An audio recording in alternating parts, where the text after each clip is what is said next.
veličajući Tebe, Gospodi, trojičesko i ja misja poklonenije. Roditele Boga, sinjetelstvo vaše Tebe, возлюбljenoga Tja Sina imenjuja, i dugovi njegovine,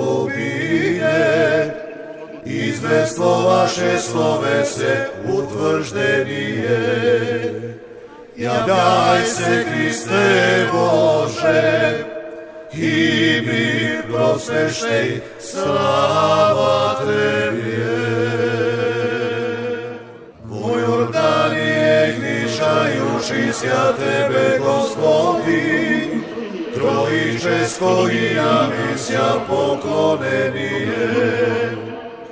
Roditele Boga, sinjetelstvo vaše Tebe, возлюбljenoga Tja Sina imenjuja, i dugovi njegovine,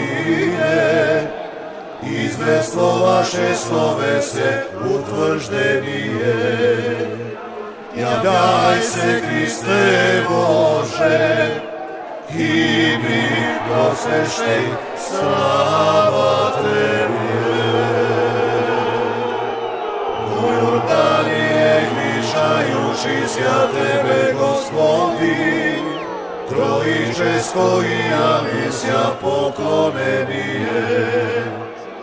Roditele Boga, sinjetelstvo vaše Tebe, возлюбljenoga Tja Sina imenjuja, i dugovi njegovine,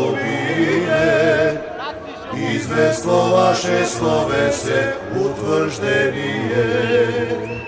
Ja daj se, Hriste Bože, i mi prosveštej, slava Tebi.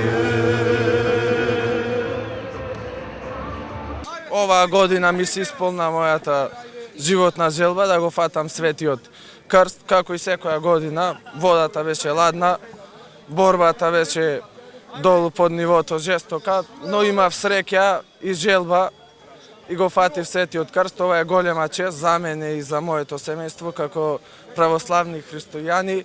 Оваа година овој Свет Крст да остане во мојот дом до наредното празнување на Светиот празник Годица.